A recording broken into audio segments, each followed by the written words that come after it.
All right. Good morning, everybody, and welcome to the Olhausen 73rd World Team Point One Tournament, proudly sponsored by Dr. Michael Fedak.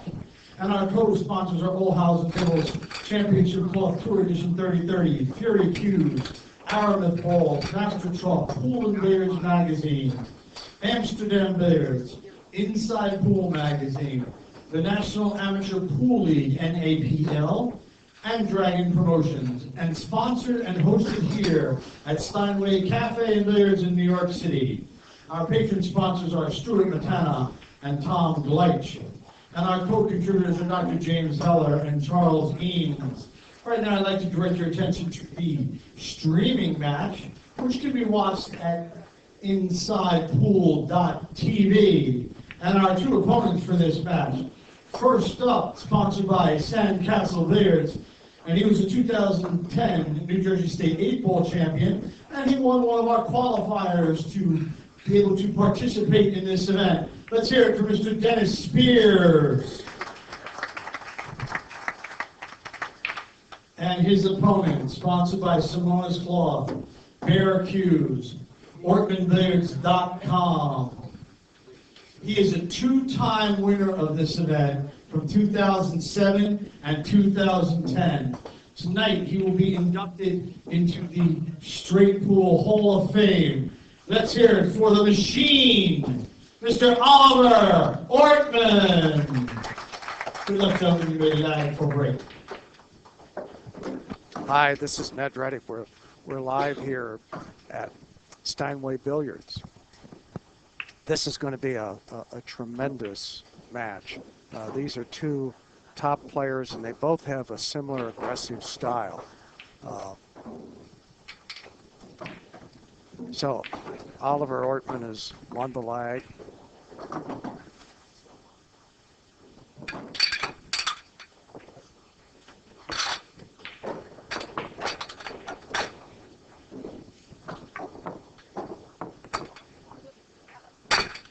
Hey, good morning, everybody. How are you? It's Upstate Al. Anybody that's just joining the stream, I'm sitting alongside my co-host, Ned Reddick.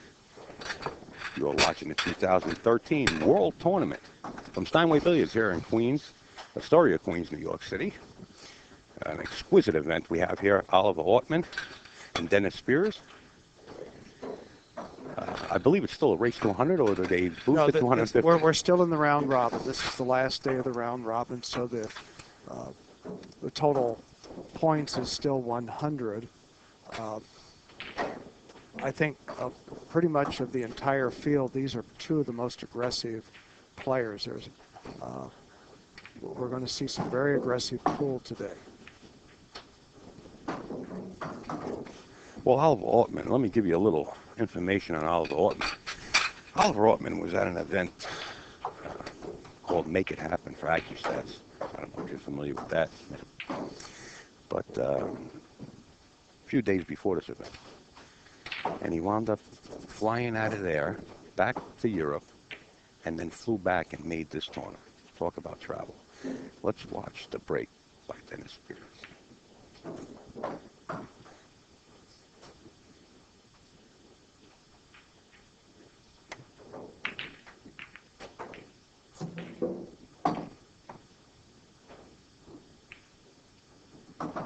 Well, he's left Ortman a couple of shots, and in earlier matches yesterday, Ortman made these long shots after the opening break. So he's not afraid to take a chance. Part of the experience, well, you just heard, they're going to induct him into the Hall of Fame, the Straight Pool Hall of Fame. He's got numerous titles under his belt. He's won this event in 2007 and 2010. Yeah, and I first saw him play, and it may have been his first trip to the U.S. in 1989 at the Congress Hotel in Chicago for the U.S. Open, and he won that event. He was about 20 years old at the time. Yeah. Well, now they call him the Machine. Well, people are going to see why here in a moment. Well, just like his earlier matches, he pocketed that long shot after the opening break. I want to give a shout out to Heather Kurtz and Pops and everybody else, Snooker and everybody out there helping moderate the chat. And big hello to everybody, and thank you for viewing the Inside Pool Mad Stream. JR, Calvin, and crew. We appreciate it. So it looks like he's going to go for that ball down there by the first diamond. And try to get the cue over there to break up that cluster of balls. Well, he doesn't have an insurance ball yet. And he got kind of fortunate to have the 6, it looks like. Yeah, it's hard to tell from here. You're probably right. He probably can make that. Or he's got the side pocket shot. I like going into that cluster when you got a ball hanging up in a pocket, you know, and up on the bottom 2 pockets. So at least if you do get caught up in that pack, you have a way to get out. But he got fortunate. Looks like it anyway. Well, if he makes this, he should be able to break out more of the balls. Yes, Dennis Spears does play in sandcastles quite often. Yeah, and he played in this event last year. Yes, he did, and he did well, too.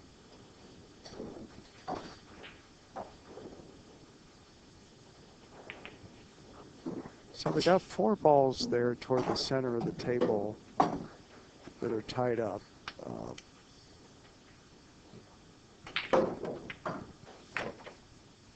And then we got 2 balls there downstream that are the 7 has a with. pocket, and so does the 14, which are the 2 balls next to the spot. So does the 10 and the 3, so he can work around it if he can get in position, because the 3 would go into the side and so would the 10. But what he's got to do is create a break ball. So I guess when he's in a pocket, either the 3 into the side, he's going to nudge the 10 a little bit closer. He's looking at it now.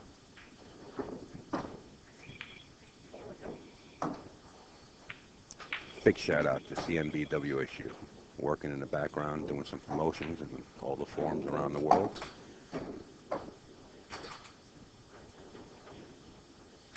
Good morning, Mr. Bob. We have Ned Reddick sitting in the booth.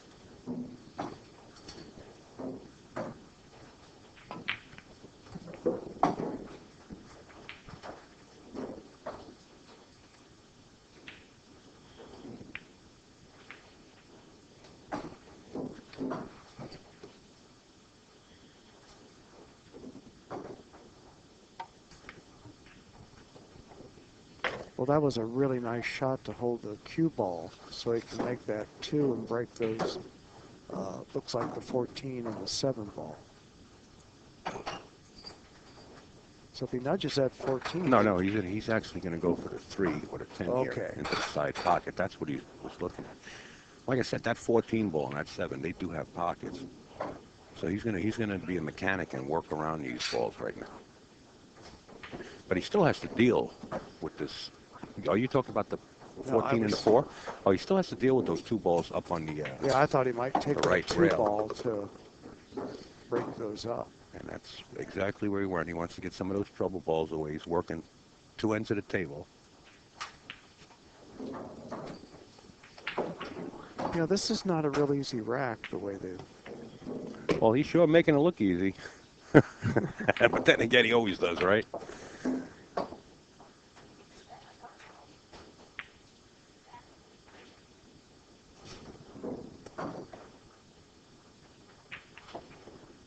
Well, every game of pool has its challenges, but, you know, 9 ball being so popular, you always know which is the next ball you need to pocket.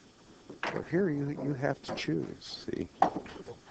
Now he's probably going to play the 7 into the corner, unless the 14-2 is wired, or the 14-4. He might play that combination. Yeah, I wasn't sure that 7 could get by the 2. Well, if he does, he got a very good chance of creating a break shot here. See, there's the 7 ball. Yeah. He pushed it out, and there's his break ball. Yeah. Well, he's done a nice job with this. Oh, yeah. It's enjoyable, isn't it? Just to sit back and watch them with the great movement of the well, and then when you have a lot of balls on the table, it's like Well, what do you shoot first, and how do you break up the clusters? Key ball, he doesn't want to get too straight. He wants to bounce across, or either he wants to go forward 2 rails. He's electing to bounce it out. He needs the angle for the break. Just going to pop it out. Did he get it? He's got enough. Yeah. I've noticed he shoots a lot of shots very low English. Now, Strickland might have gone 3 rails on that. He does a lot of 3 rails. He likes to let it stroke out, yeah. Well, straight pool is not really made for that. I mean, there might an arisal of a shot that might require that. Most of it's like a pop, stroke, stop, slow down, stop. If you really got to do a lot of it, you can get yourself in trouble. But, you know, Earl being the 10-time champion, you know, he can move his rocker.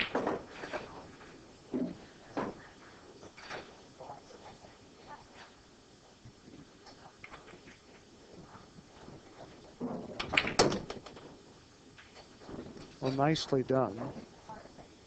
And he has some shots. That's one of the important things about the break shot is not leaving the cue ball stuck in the pack and being able to have a shot at another object ball. Yeah, by hitting the outside of that top ball just to bust them a little bit is good. If you hit it square between them, you can get stuck in there. Well, it looks like he's got the 5 ball there to go back into the pack again. The 1 ball? Well, this 5 ball I was... Oh, yeah, he's going to use the 1, though. Yeah. He's going to push a couple more balls out to the left side of the table. Yeah, I didn't know if he'd kind of go up table for that 5, but you're right, he's going to go into the 1 here. Now, this is a good shot. Like I said, with the insurance ball, you see he's got the 4. If something happens, he always has the 4 on the other side of the table. Yeah.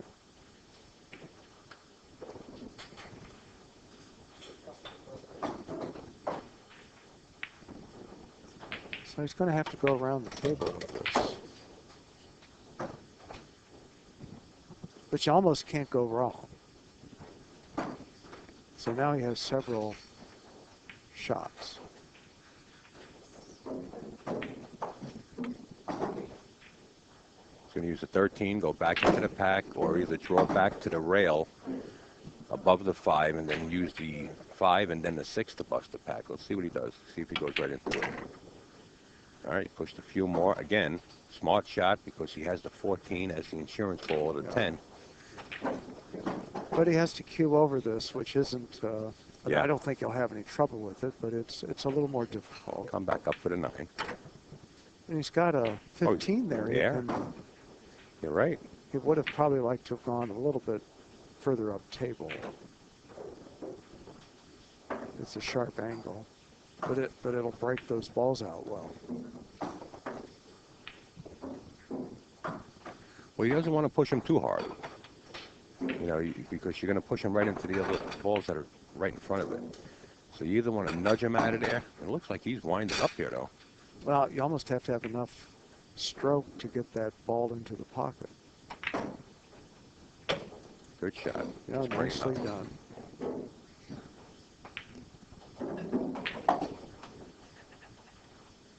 Well, now he has 2 balls there that could be break shots.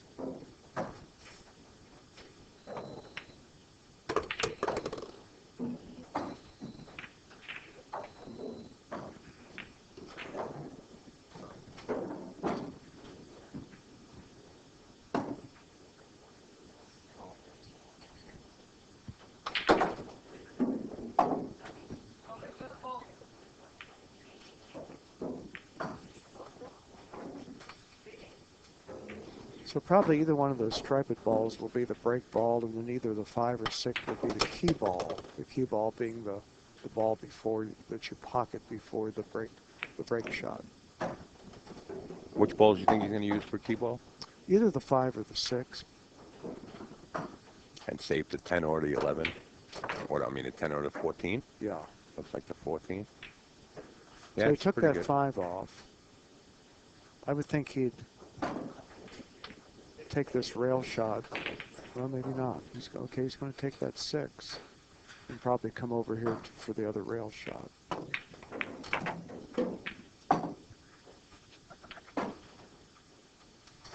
Well, he's going to take the 10 out of the equation here. Yeah, you can't always tell what they're thinking.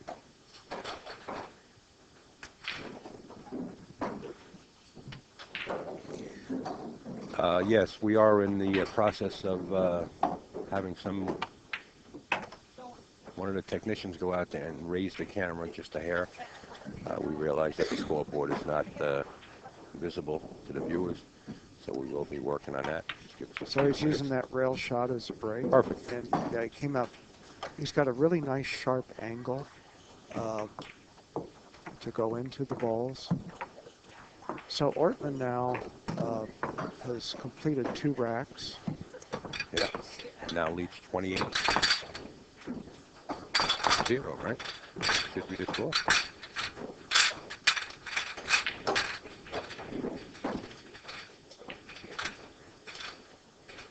And there, guys, you have the score now visible, 28-0, in favor of Oliver Ortman.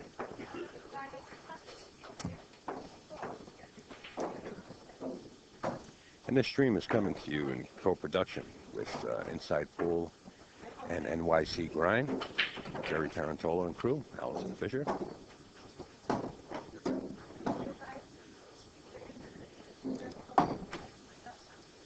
I think he's really going to whack these balls. They're going to spread very nicely. Look at that. No 2 balls are touching. Well, he's got a tester here. I mean, he's got to pocket this 1 ball and still come up with a shot. This is he's going to have to roll it. He looks like he's just going to slide across and just come up for the 4. You know, and He knocked the 4 out of the way. This is one game where you can open the balls nicely like this, and you may not have a decent shot. That happens more times than you would think. But I think he's in good shape here. Oh, yeah. And we'd like to urge everyone to shoot the co-producer and the producer of this show, Inside Pool Mag. Shoot them an email and just say thank you for bringing this free stream to us. They like to hear from everybody, and it keeps their momentum going and the urge to keep producing streams as free as Inside Pool has always done. So he's got So several. They need you back. Yeah, I'm sorry. Go ahead. He's got several balls down there near the rack, so he'll have a choice of break shots.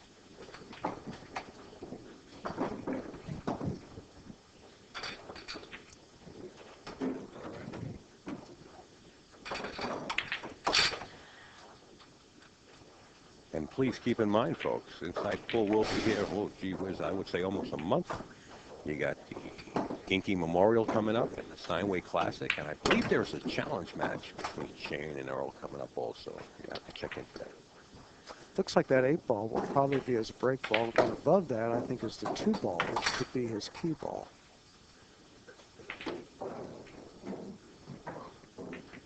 And he's got to get up table for that ball that's up there near the corner pocket.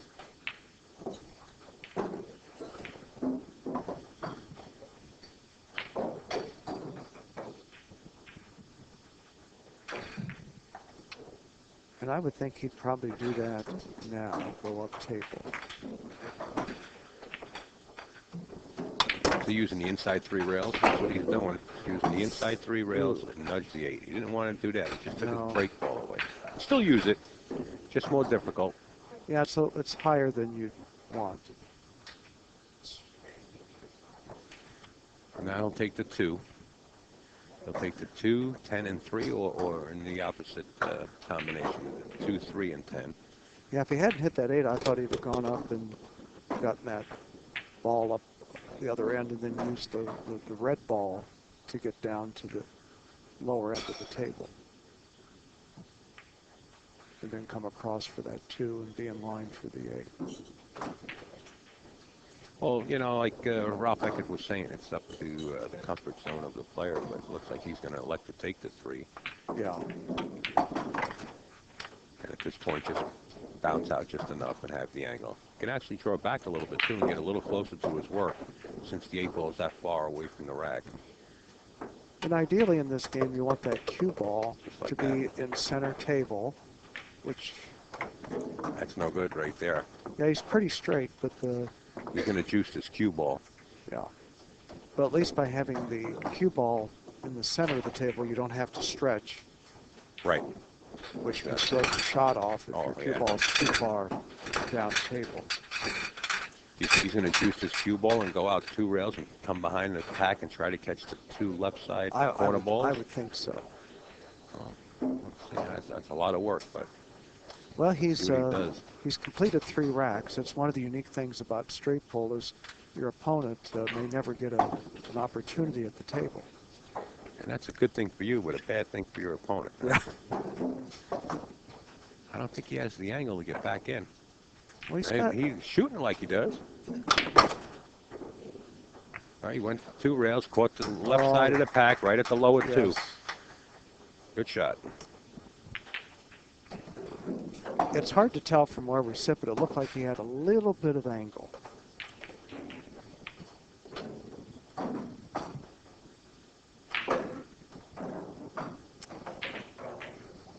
So if he can hold that cue ball, he'd like to use that red ball as his secondary break.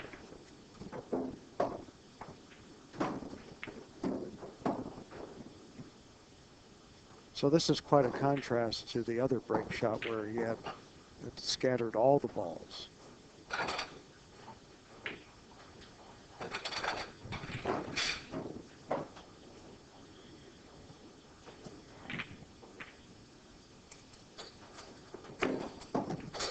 So he's got a long shot here, and he has to be able to control that cue ball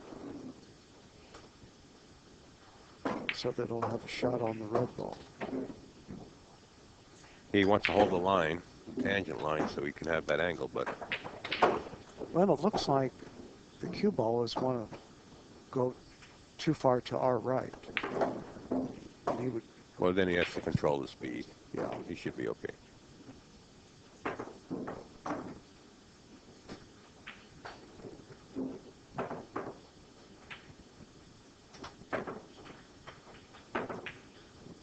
I think the first time I saw Oliver Ortman, he was playing in the Challenge of Champions up in the Mohegans in the Wolf's Den. I think it was the first time I saw him. Man, he went around that table like lightning. A mosquito couldn't catch him. He was moving so fast.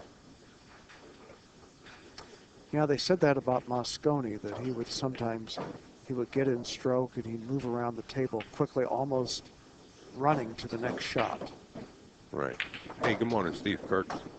I'm not signed in here. Would somebody blow up Steve Kurtz, please?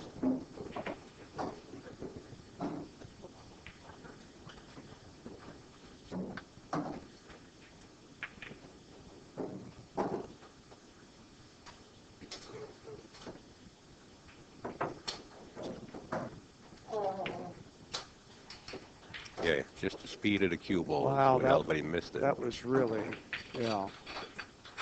And guess what? Dennis comes to the table with a break shot. Getting back to the point that you were making before for everybody, he has to stretch now. See, he's got this long stretch on the cue to play this shot. Yeah. Now you can use the mechanical bridge, but I suspect that he will not. Yeah, you really don't want to.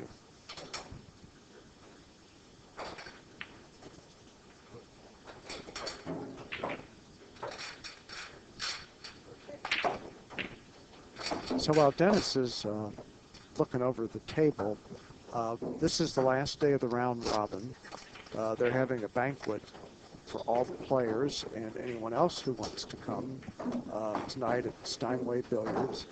And then the tournament will continue with the final match on Saturday.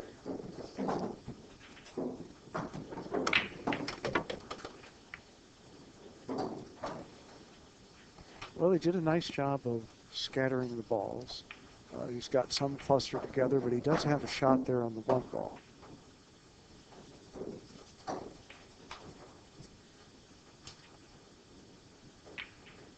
And also on the two ball.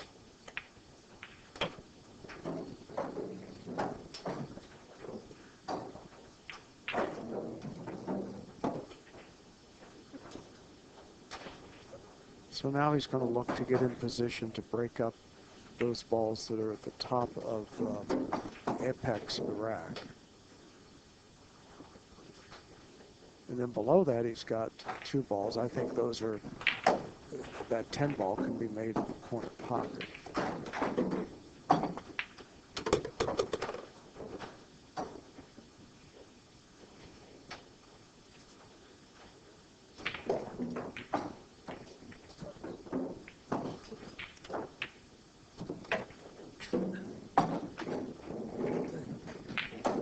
So now he'll make that 10, and the cue ball should drift up and break up that cluster.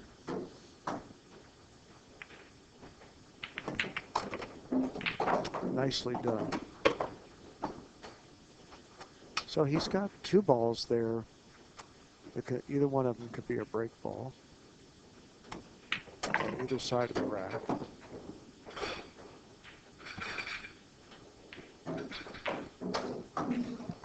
And he's got 2 balls there at the up table that he could use as his last balls.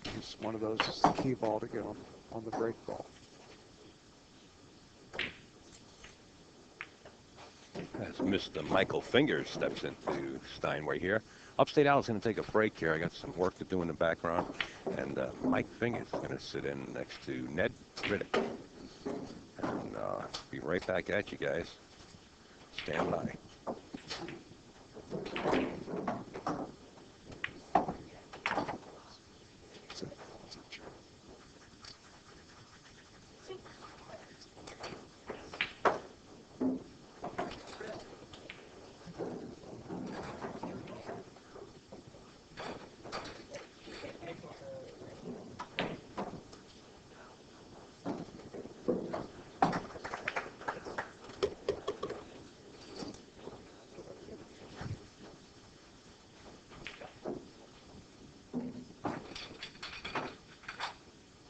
Ready? Yeah, so he's going up table here. So you got 7, 11, and 15. Yeah. So it looks like he's going to, his key ball will be that ball nearest the pocket. Yeah, it'd be easy for him to get under 15 from there. Good afternoon, everybody. Mikey Fingers with you in the booth again.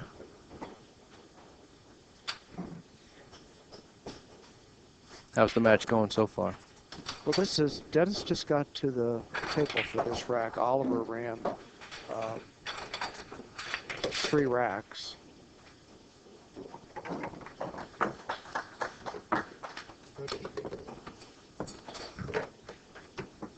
So Oliver has 43.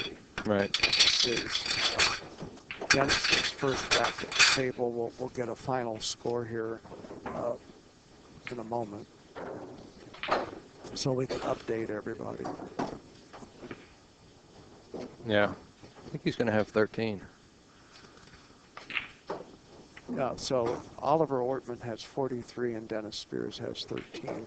And Dennis has a really nice break shot here.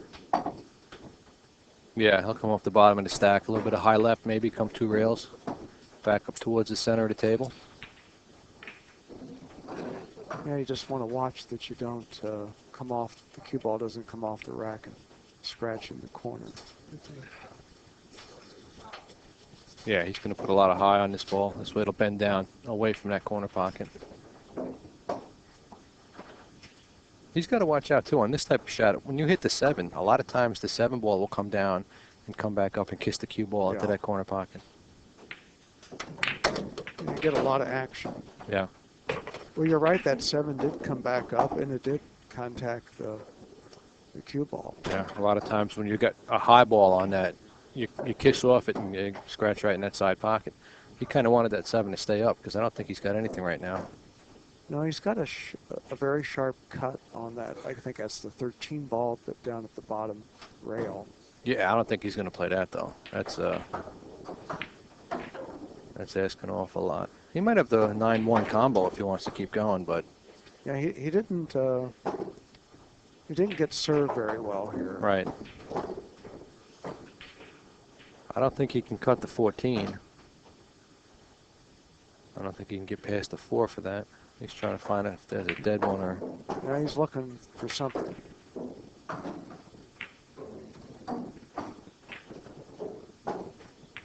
A lot of you players out there might not know Dennis Spears, but he's no slouch when it comes to playing pool. He knows what he's doing.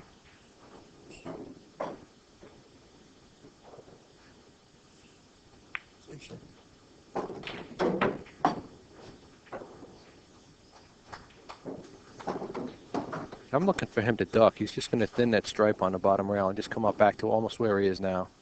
He doesn't have to go that hard, or he can bank the 11 up. So he's played a good safety.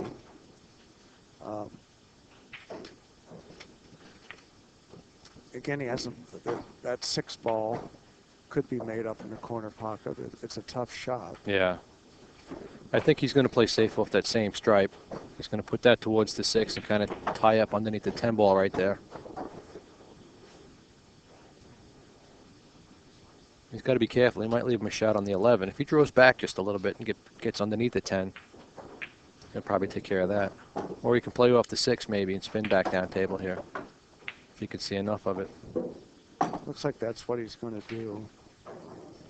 Try to put the cue ball about in the same area where it is now.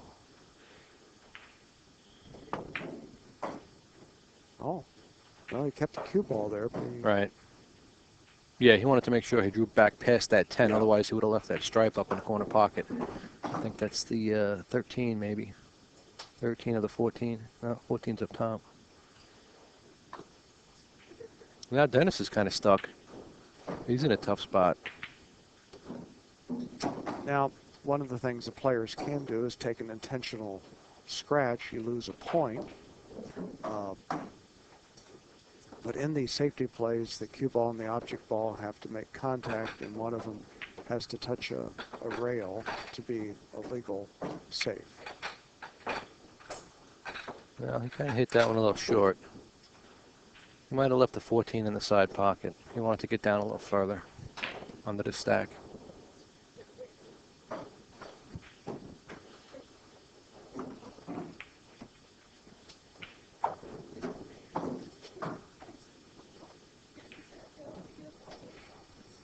When you have these difficult shots in this game, if you miss, then you may not get to shoot for a long time. Yeah, exactly.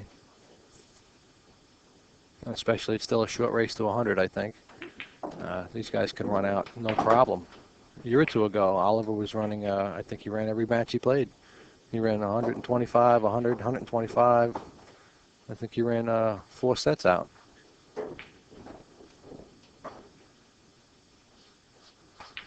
And that makes you think twice when you're at the table as whether you're going to take it. When you're playing against someone like Oliver, you know, are you going to go for a difficult shot or should you play safe? Right. Yeah, see, he left the 14 out. That could end up costing him. He might have a shot on the 4 if it goes past the 2. He's looking at that now. Because he really has nothing else to try and get that stack open with. He can play the 11 in the upper left-hand corner and try and get an angle on the 6 to come back into him, which wouldn't be too bad. If he can get where the head spot is and cut the 6 in the side, he might be able to come down and hit the stack. Yeah, I think he's... Yeah, he's just going to get closer for the 4. He's going to leave that 11 as his insurance ball up top.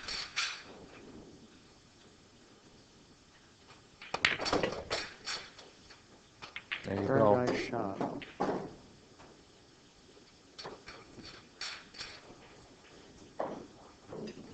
So now he just has to kind of weave his way around. He's got a 2 ball, and it looks like an 11 ball. Could be a break ball.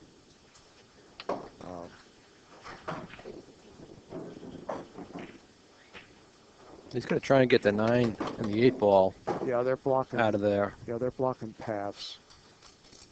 You might play the 9 right now if you can. I'll nudge the 2 ball maybe out a little bit further for a better break shot. Right. He'll have the 11, it looks like, in the side. No, he didn't want. He wants to leave the 2 right there.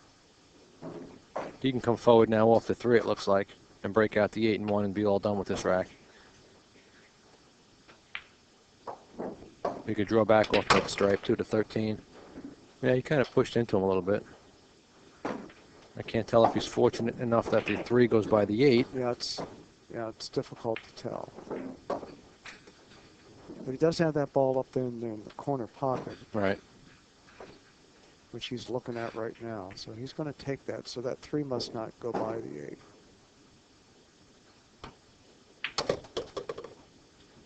As a rule, once the balls are spread, you don't want to touch them unless you, as you mentioned earlier, want to nudge a ball over for a break ball. Yeah, I mean, if they all have pockets, the only thing that you can do is tie them up again by hitting them. You know, so you want to try and stay away from that. That's always a good piece of advice.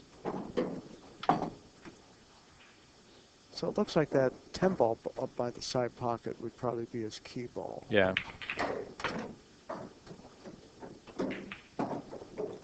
Yeah, they just come forward 2 rails, I believe. Get on the 3, and then from there he can get anywhere he wants. Yeah, now you can come down to that bottom.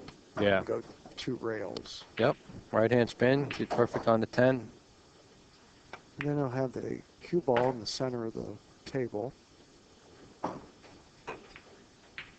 Yeah, when Oliver's playing good, it's almost like watching a textbook come to life. Because he plays perfect position, he plays perfect ball, he plays the right shot, the right speed, and he gets the right angle all the time. So he drew back just a little bit. He's got a nice angle into it.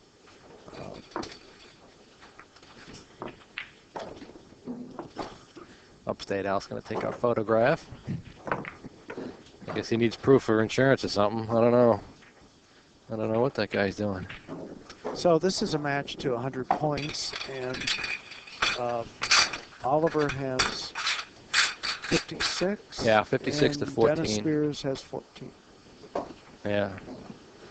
The way Oliver's shooting, I mean, that might be the last time that Dennis gets to the table other than the rack or shake his hand.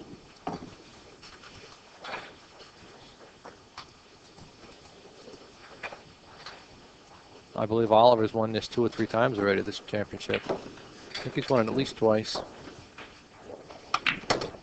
Yeah, I think it was 2007 and 2010.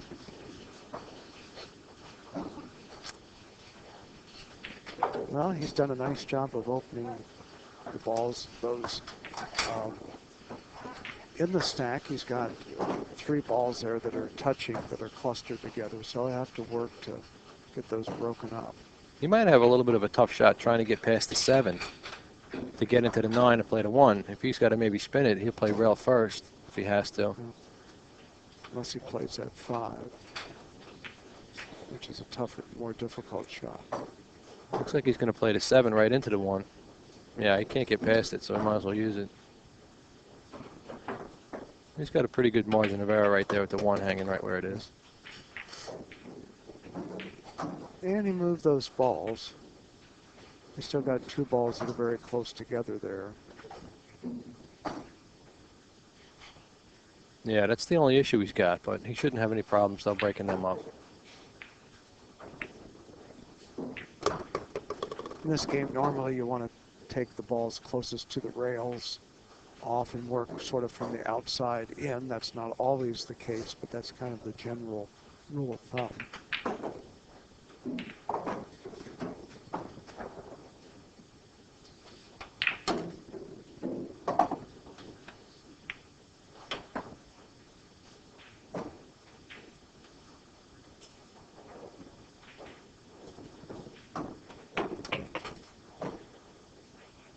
Yeah, he wanted to give himself a little bit more of an angle on that 3. So now he's got to do something with those 4 balls that are in the area of the rack. You can go forward now and break them up 2 rails. Nah, came a little high, but he still got the 5. He really didn't want to have to play that right now. I can't tell if the 13 goes past the 8. It might. He could have that shot also. Yeah, it looks, I don't think it does, but we don't have the same, quite the same view as he does. Yeah, it must. Yeah. Looks like he wants to shoot it.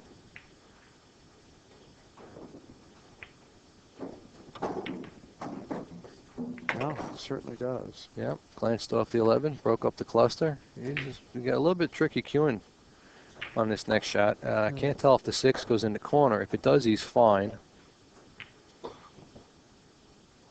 that And I seems can't to, quite tell if that 10 looks like it's still in the rack. yeah. Well, he'll use the 14 if he has to for his break shot. It's a little low, but it's outside the stack. He doesn't have to do anything with it. And he's got that 5 ball at the bottom. So, some players like to Yeah, he can have the come break from underneath. ball underneath the rack.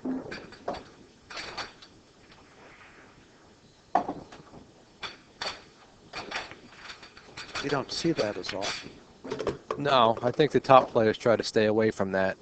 The pocket's a little bit smaller at that angle, and now you have to put a lot of spin on the cue ball to hit the stack and come 2 or 3 rails above To get out, to get another shot. So it's a much difficult shot. It's a much harder break shot. He could break out the 10 right now and push it out a little bit. That might give him a better break shot, and he'll still have that stripe. 15, I think it is. But he doesn't have to touch it much. No, he pushed it a little too high. And so he still got the 14. He might have done that on purpose just to stop there for the 15, Yeah. knowing that he was going to use the 11 the entire time.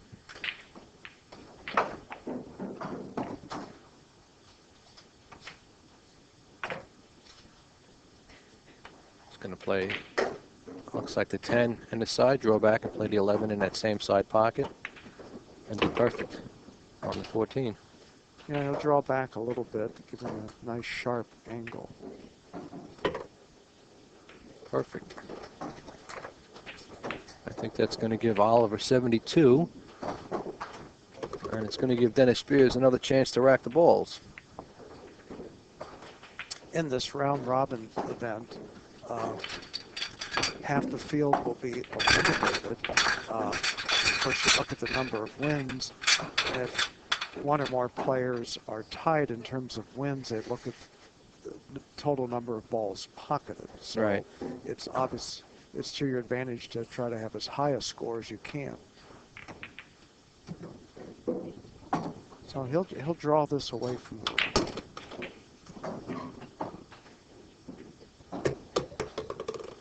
He got a little fortunate. The 6 came out. yeah. He sh- Looked like that 5 was, before it went in the side pocket, would have been a shot for him. Yeah. If he just gets up past it, he's got a chance now to break him open. I don't know if he'll take it. He'll play the 13 first. He doesn't want to be on the rail and try and shoot that 11.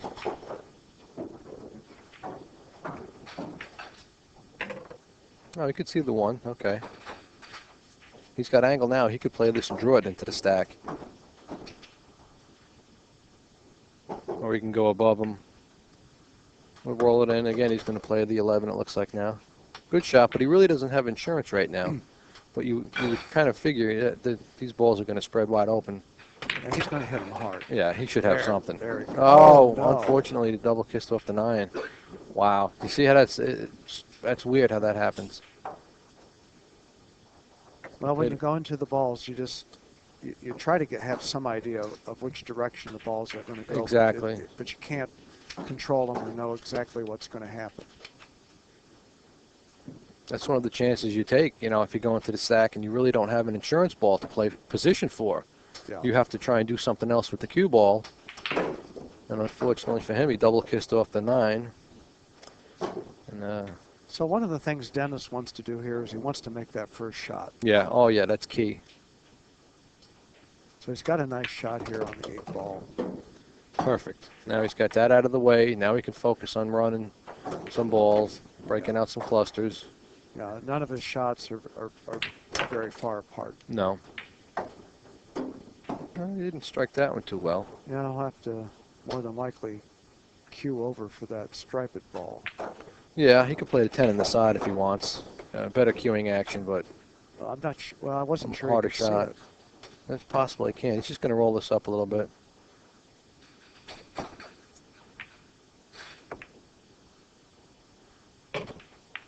Yeah, I just wanted to make sure he made that. He's got to worry about that 9 and 5. Although it looks like if he gets on top of it, he's got a a decent combination. Yeah, that could be too. Might be close enough to being straight in almost for him. Nice shot there, nice long shot.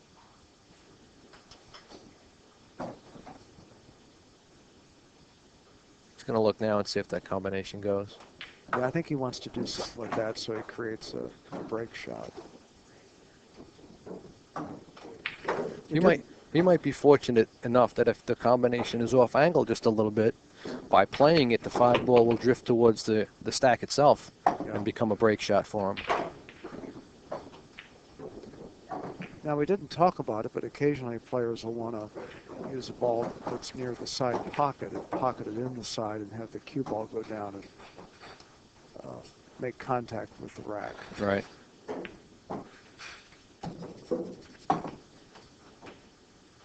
He's got to address that issue. Now, it might be dead, and that's why he's going to leave it for the last. If he gets straight in on it, he can play the combination with a little bit of draw.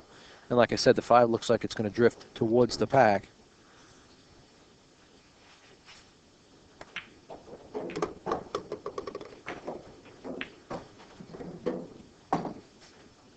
I think that's what we're going to see.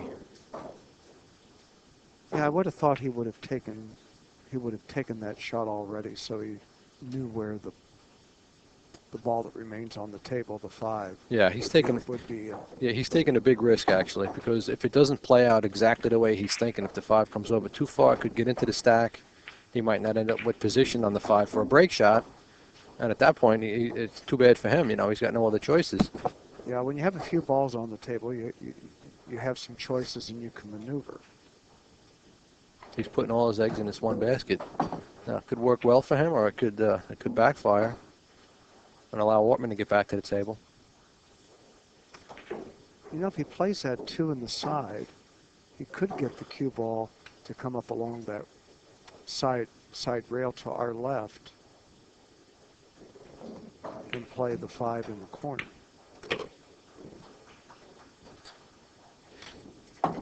Yeah, that's a pretty good position to be able to do that.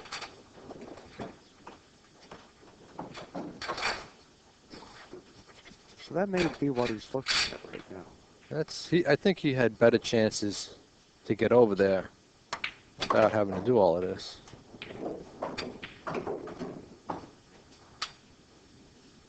Well, he would like to have been a little straighter. He did play a really good shot. Yeah, so that's his thinking. Like I said, Dennis is no stranger, you know, to playing pool. He knows what he's doing.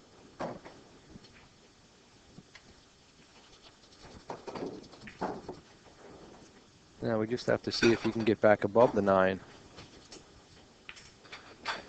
after he plays the 5 for his break shot. Yeah, he'll probably make. It's a good chance he'll make it, but it's a fairly difficult shot. Yeah. You got to control that cue ball. So that was a good shot, unorthodox, and he's a long distance off the 9, but Yeah. you know, he's going to continue, get a chance to continue his run. Yeah, and he's got an angle. Yeah. Had he come off that rail and been straight,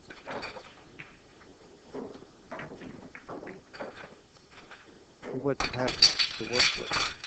No, but he had a big target area, though, trying to get just on the inside of that line, the target line. So he played a good shot, you know. Now he's a little far away than he wants. So we now have a score of 74 for Oliver Ortman and 23 for Dennis Spears.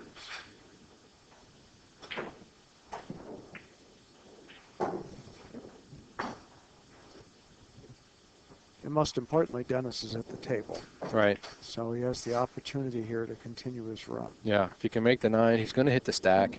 He'll probably drift below the stack. I think on this type of shot, you just have to hit it with a center ball, a little above center, and follow through. Yeah. So Dennis is taking his break. They're allowed to each player is allowed in the 100-point match to have 1 5-minute break.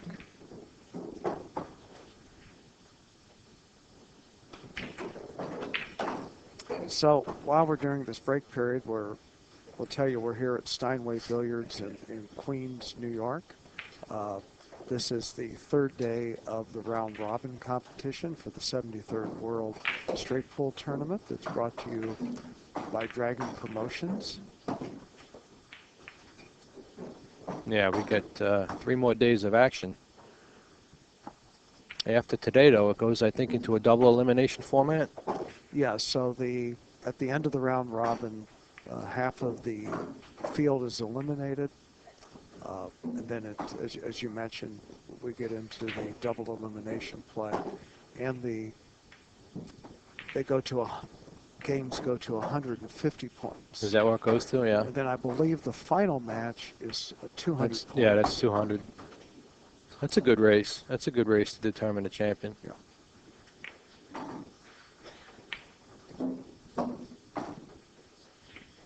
These short races to 100, it's almost like a quick set to race to 3, a 9-ball for some of these guys. You know, if they can catch a gear and they can find the rhythm of the table, they can get out no problem. I think we saw a couple 100 and outs so far. Yeah, there were 2 the very first day. Yeah, Ralph Eckert and Mika Immonen. So Dennis is back from his 1 break per match.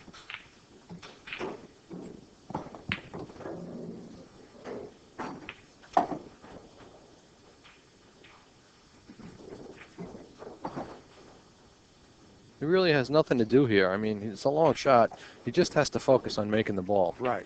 He doesn't have to really worry about speed because he's going to hit it kind of firm.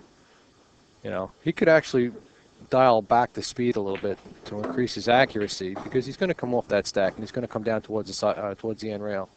Yeah, at the angle he doesn't have to hit it very hard. Exactly. He'll end up getting something down table here. Very nice. Good shot. Yeah, see, he ends up with a good shot. He might be able to play the 3 and go back into him again. He's got the 11, or the 13 rather.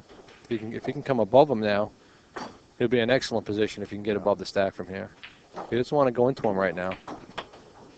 Perfect. Perfect. Yeah. He's got the 6 if he wants it past the 11, which will get him back into the stack again. And with the 11 there, if he plays a draw shot into the pack, he'll have the 11 as his insurance.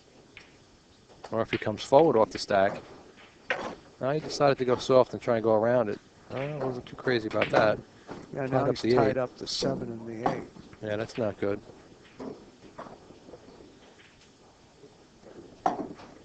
He might not have been able to draw into the pack from where he was. So it looks like he only has a couple of shots here, either the 15 or the 10.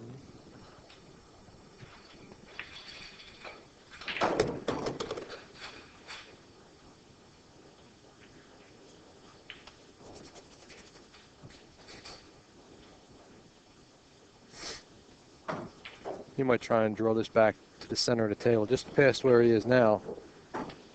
You get an angle on the 10, it looks like, and go into him that way. But again, he's got to be careful because he won't have insurance. Well, it looks like that 5 and 3 combination can go. Of course, he drew back enough now he'll be able to. Yeah, he overstroked that a little bit.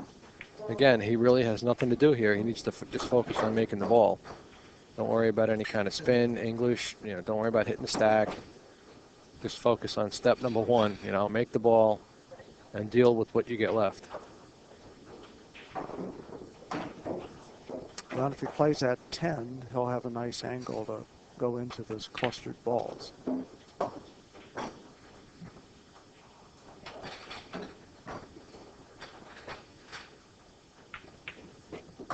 Yeah, he's a little steeper than he wanted, but Well, like you said, just focus on making the shot and everything else will just happen. He doesn't have to worry about scratching. no, that would be unfortunate. I mean, it's possible he can come off the 4 and head towards that pocket too, or go straight through the rack. Well, Wow. as soon as I said that, Man, yeah. boy, you just never know. I mean, I did not look like that could happen. Wow, that was unfortunate. So with Ortman having 74, he's 3/4 of the way there, so I would anticipate he should be able to get out from here. Yeah, I think he can get out. I mean, he should be able to. He can do it physically. You know, that's not a problem, right? He's only got to run 26.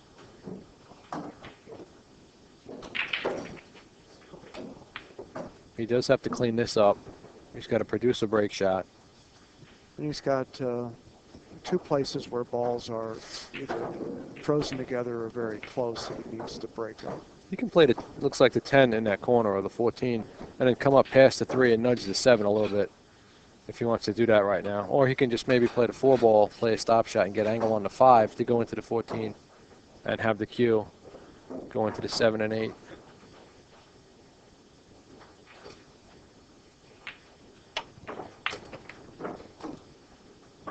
Well, that was nice. A little unfortunate. He's only really got the 4 ball now. And he's a long distance away. He wanted to go into that a little fuller, I think. Break him up a little more than that.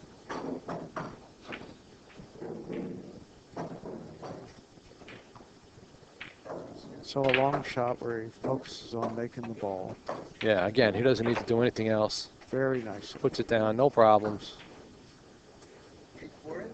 But every time I've seen him have a long shot like that, he's made it.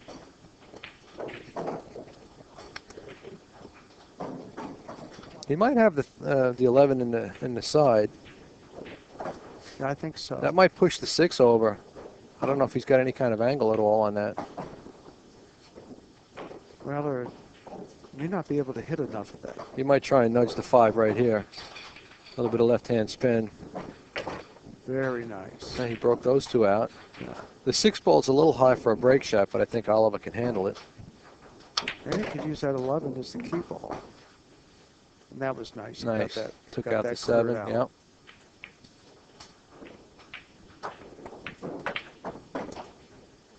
So he should be in good shape here.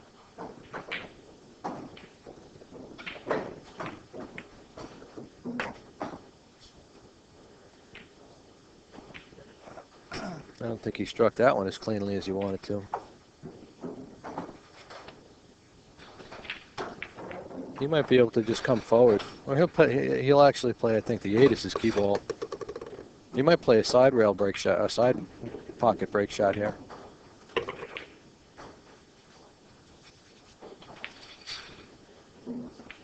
No, he'll try to come to the center of the table, a little bit past center of the table.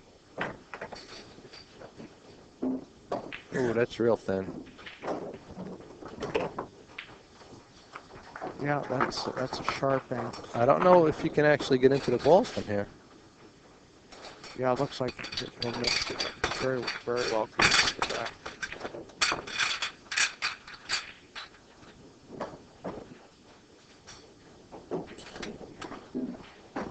As soon as Dennis gets the rack out of the way, I think we'll have a better shot to see if he can actually hit the. Looks like he'll hit the stack.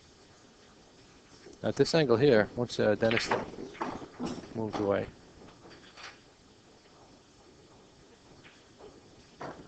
Yeah, he'll hit it. See, it's a little deceiving. That other angle we had. Yeah, from this angle here, it looks like the 6 is a little bit too high. But again, all he has to do is play a center ball a little bit high, just focus on making the 6. And he didn't hit that very hard. No. Although, unfortunately, he got frozen to the rack and does not look like he has a shot. And the score is 83-27 at the conclusion of the last rack. I'm not even sure he can get into making that 11.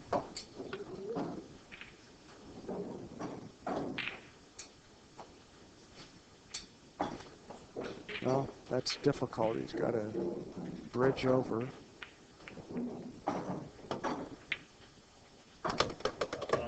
Wow. Yeah, he was unfortunate there. Yeah. Again, he was in no position really to put any kind of spin on the cue ball. That's why he couldn't avoid that pocket. So not only does that object ball come back up and is spotted, it's loss of inning and loss of 1 point. Right. So he's on 1 scratch, and in this game, if you have 3 consecutive scratches, it's loss of a point for each scratch plus an additional 15 points.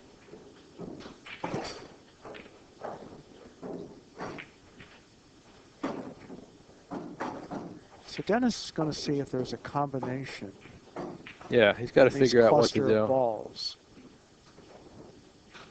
I think what you're going to see here is he's going to play a little thin hit off the 4 ball, kind of try and roll the 4 ball towards the 1 and come back up table again. He doesn't have to hit this one that hard either. He just has to get the cue ball past the side pocket to leave Oliver nothing else to shoot at. Or he might go off the 3 ball, unless he sees something dead, or he might go off the 6. Even if he goes off the 6, that might be a better shot. Because if he hits it a little too hard, he's got a lot of balls in the stack that are going to take up the energy that he puts in the 6 if he overhits it. And he won't really push anything out for Oliver to see. It won't give him a clear shot.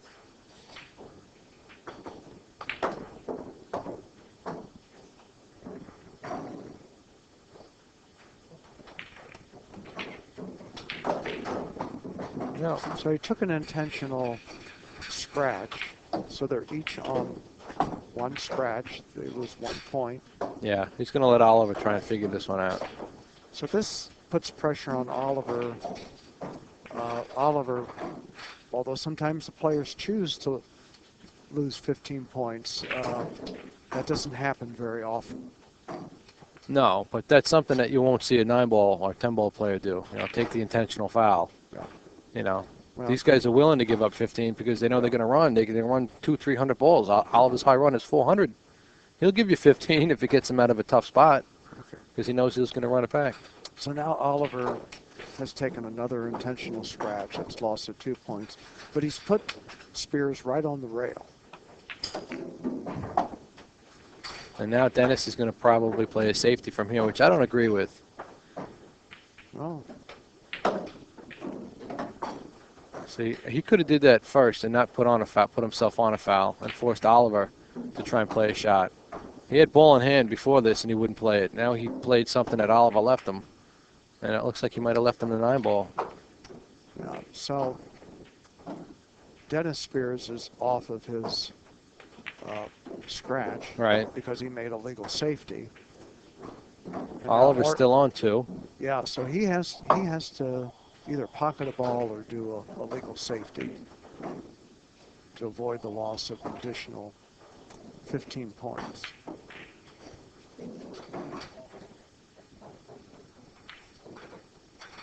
So when you have those 3 scratches in a row, it's a total of loss of 18 points.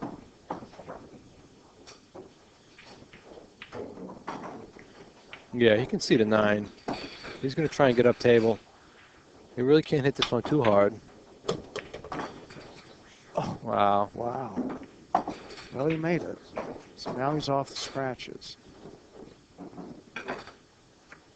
But he's kind of back where he was before with the way the balls are laying and no, Yeah. at least obvious shot that we can see. I think you see him. He's going to play a safe off the 2-ball, I think. Nothing goes. Doesn't look like there's nothing tied up. You know, nothing. There's no dead ones, in other words. If he thins the 2, he can come up table. Perfect. And you put him very, very close to the end rail.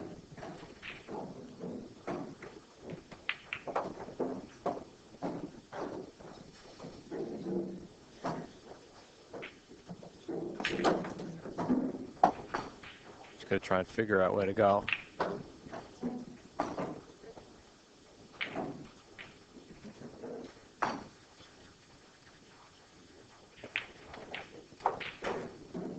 Is there a 3-ball combination there for the 13? That's what he's looking at.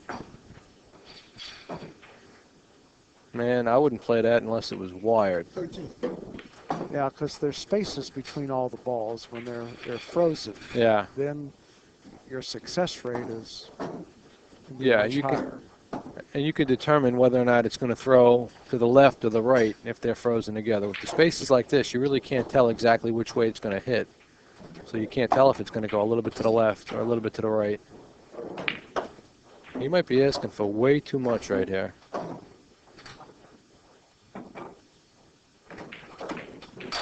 Again, it's a little difficult for us in the booth to see exactly what he sees.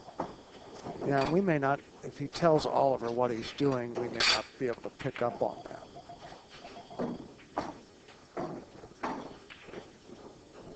Yeah, I don't think I would be playing that shot if I was him.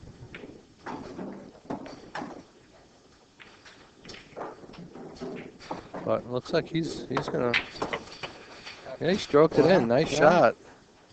Again, it's kind of tough for us to see exactly how it was laid out, but And then a ball went up in the far corner pocket. And he's got a shot.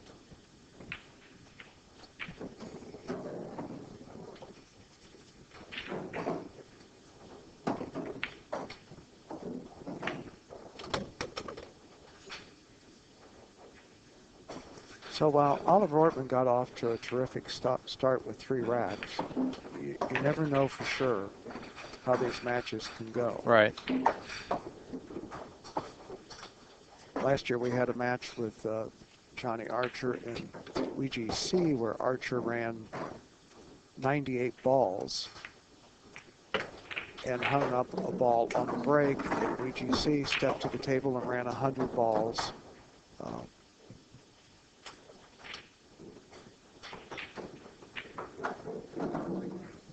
Right, I saw that match. Well, actually, Archer ran 99, didn't he? I thought it was 98. Or 98? He hung up a ball Yeah. in the corner pocket on the break. He ran 98, and WGC came back and ran out 100. Yeah. Wow, that was a great match. I remember that one. I think I was doing the commentary for that one. That was a great event last year. Yeah.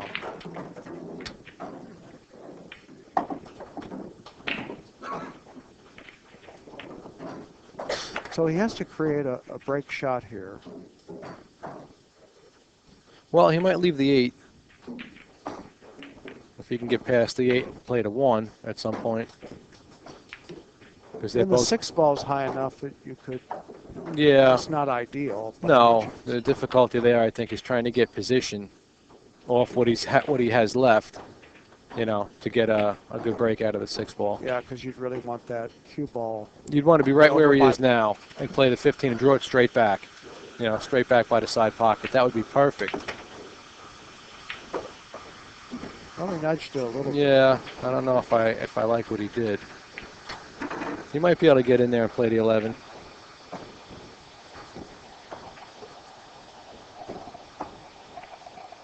He might have to play the 11 past the 8, which again is a difficult shot from where he's at. That corner pocket's pretty big. Well, can you is that 8 in the rack?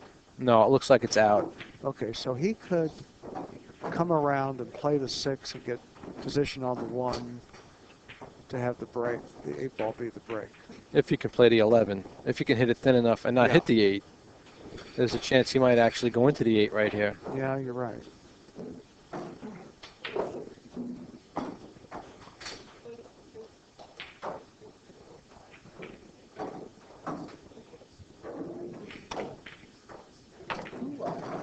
That was a nice shot. He killed it the best he could. Well, he still doesn't. He'd like to be straight on this. Oh yeah, to give him the best chance he has. He might end up going into the 8 right here, the 8 or the 1. Ideally, he'd like to drift into the 1, I guess, push that right towards the corner pocket and leave the 8 for his break shot.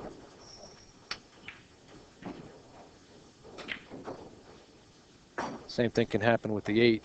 Just depends on how he can make contact with the 6, what kind of English he can put on it. He's a little too close to the rail to try and put any draw on this to stay above the 1 and 8, I think. He might be able to get under it. Well, enough. this is certainly a situation where you have to be creative and make the best of what you have. Well, he got into him. This is going to be a very tough shot now. He's straight in on the 1. He'd ideally like to draw it back, you know, 6 inches. But he's right on the rail. yeah. You know, and he's straight in on the side pocket, it looks like. This is not going to be simple for him. I mean, he's going to be doing good just to make the 1. Exactly. And on top of that, to try and draw it back 5 or 6 inches from a jacked up position, you know, into a side pocket, which is small at this angle. Oh, it's putting a lot on your Christmas list, you know.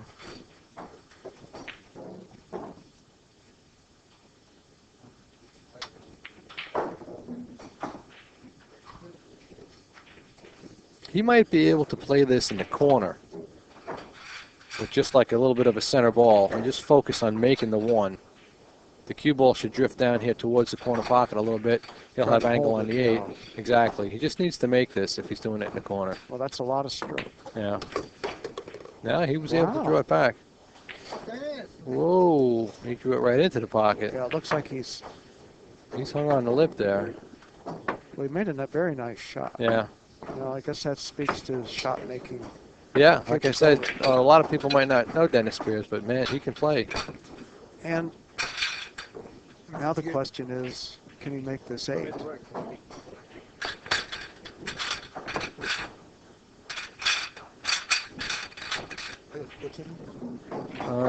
Yeah, that doesn't really help. I think he can see it. Yeah, it looks better if he's not hooked by the face of the pocket. Let's keep this angle until he shoots. Yeah, then we'll give you an update on the score. It's kind of hard to see. Again, this is a very difficult shot. It's a very thin cut. He's going right into the stack. Well, and just to be able to steady the cue stick, I mean, you can't. I think the reason, again, from where he's at, in order to get back above the stack, he almost has to put a little bit of high left or high right so that he can hit the pack, catch the long rail, and then either go up or down. And from where he's at, it's almost impossible. He has to be very fortunate with the glancing strike on maybe the 14, which will get him outside the pack, and hopefully he'll have something up table you can shoot at. Or if the rack breaks open pretty good, sometimes the ball will come down towards the end rail. Yeah, and if he doesn't hit it very hard, he's liable to stick on the back end of the rack.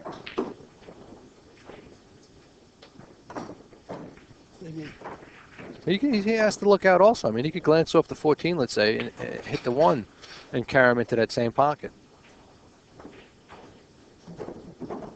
If you can even see it.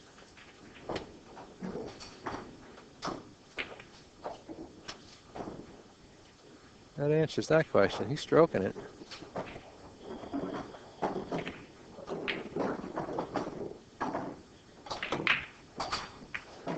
Oh, Yeah. very nice attempt. Undercut it. The only bad thing about nice attempts in this game is that they usually end up costing you the game. Well, and he spread the rack. Yeah, it was a nice try, but, you know, Oliver said thanks for the leave. Yeah, so Dennis has 40 and Oliver Ortman has 83. 83, yeah. Yeah. But Oliver's got a wide open table. He really has no issues right now. He's got at least one ball. The 10 so far is a break shot, and he can manufacture something else from here. Yeah. So he'll have to go into the next rack. He might go into the 7 here. No, he decided to tickle him a little bit. And now he's just got to get the 7 ball out, so he's got a pocket for the 3 and the 4 without disturbing his break shot. He might come over and just drift over, make that ball up the rail. Oh, he clipped it, knocked it out.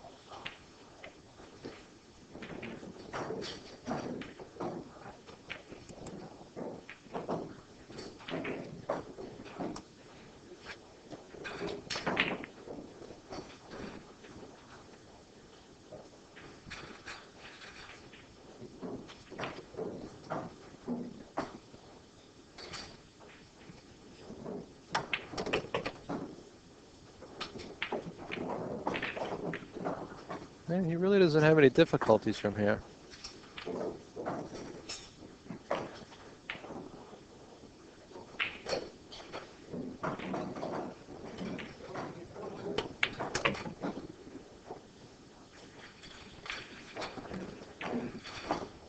Well, that was a nice little nudge he did there. Yeah. It might have been good. It might have been bad because now he might have difficulty. If it goes past the 3, he can play it in the side pocket next. But if it doesn't go past the 3, it looks like it goes past the 10, so he can probably play it in the same pocket the 15's going in. That shouldn't be an issue. He might play the 5 now and get rid of that. Yeah, if it goes past the 10, he'll go up table and take care of the stuff up table right now. And he's going to leave that little cluster right there as his final 3. You can play the 4-3 and then 10.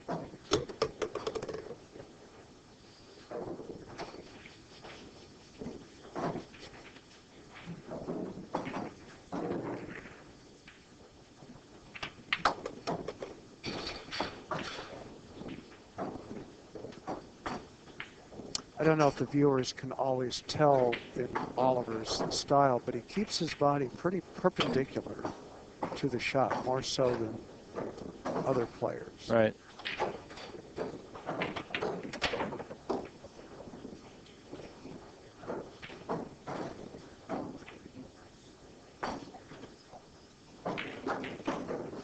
He's just going to try and bounce out towards the center of the table.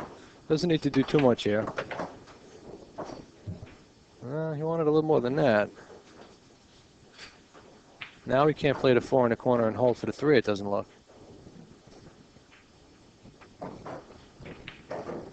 Yeah, he's a little upset with himself. Well, he had an opportunity earlier to shoot that 3 up in the corner pocket.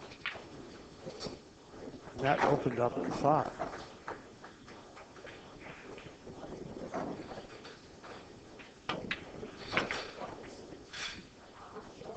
Nice shot. Nice recovery. And he got over there, so He doesn't want to be dead on the rail. He's got enough he can stop it. All he really needs to do is play a stop shot. He'll have enough of an angle to go into him. If he can draw it a little bit, he'll come up towards the center of the table. Perfect. well, very nicely done. Could have gone across table and hit the rail and come back. Yeah. Because elevating your cue like that takes away a little bit from your accuracy. But he executed it excellent. Yeah, he's at 87, it looks like. No, it's Is 97. it 87? Is it 97? It's That was the whole 97. style. Yeah, 84. he had like He had 84 yeah. going into the Yeah. rack. So He needs this and 2 other ones. I don't Yeah. think you're going to see him hit this hard. No need to break no, these he'll wide just open. pop out of. Yep. He only needs 2. Here's the 8. Well, he's got that 14. Yeah, if he's got the 14, he'll play that and come up table for the 8. Or he can play the 1 and come across for the 14. Yeah. This is not a big deal for him. Oliver Ortman looks like he's going to win this match against Dennis Spears. Well, this is Ortman's 3rd match in the round robin. He's won 2 and lost 1. Right. Who did he lose to? Chin. Did he? Holden Chin? Yeah, the young boy from China. Oh, no. Or Not Can, rather. Yeah. Yeah, excuse me. There you have it. Yeah. Oliver Ortman has defeated Dennis Spears. Well, Ned, I want to thank you for being in the booth with me. I want to thank you for giving me the chance to come in the booth with you, actually. You were in here first. I appreciate that. I want to thank you guys out there in the chat and everyone that's watching. Stick around. We got another good match coming up next. Let's try and see who's coming up next.